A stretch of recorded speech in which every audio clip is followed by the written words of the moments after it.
This question asks us to find the value of k that will make this function continuous. So what we need to realize here is that this function is pretty much defined for all values of x to be this, almost all values of x, to be this top function here. In fact, for every value of x that is not 3, this is how the function is defined. If x is 3, it's defined in this way, and we're just supposed to figure out what k has to be to make this thing continuous.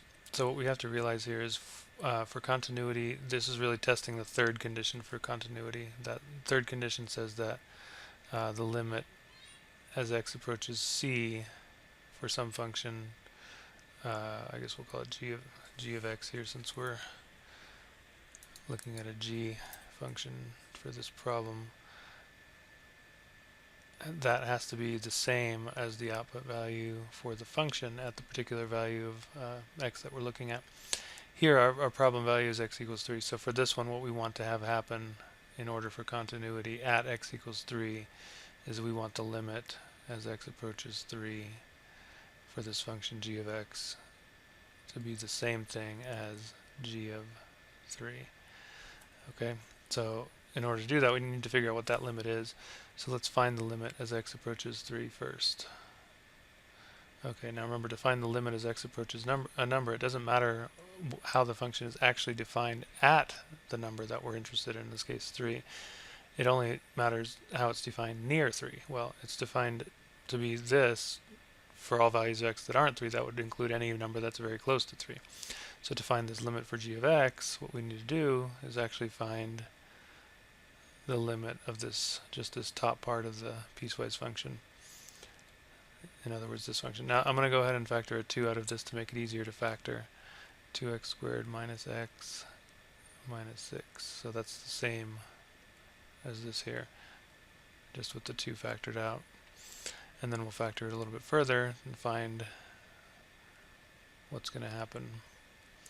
So we've got the 2.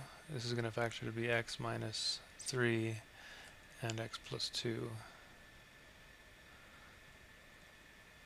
And then notice that since we're taking a limit, we can cancel these, and so we're just left with 2 times x plus 2, and at that point we don't have any more problem with just direct substitution. So if I plug 3 in what's left, I've got 5 there times 2 is 10, so that's 10. So that tells me that the limit of this function is 10. The limit as we approach 3 is 10.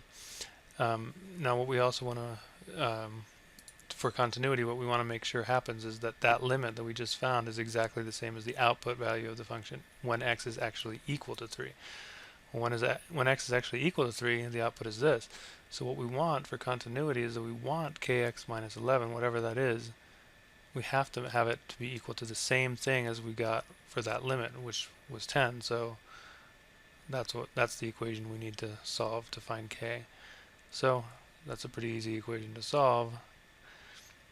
And in fact, actually, we want that to be true when x is equal to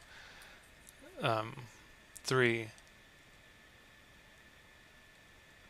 We want this to happen when x is 3. So, in other words, we want k times 3 minus 11 equal 10. We need to figure out what k has to be. So that's basically 3k. If I add 11 to both sides, I'm going to get 21. So if 3k is equal to 21, then k is equal to 7. And so that's the value that k has to be to make this thing continuous. Notice what happens if you do have k being equal to 7 when x is 3. 7 times 3, that's the 21. 21 minus 11 is 10. That's the same value that we got for the limit. And so that's what we need for continuity. That's, again, the third condition for continuity is what we just made happen. That is now true. This function is now continuous at x equals 3.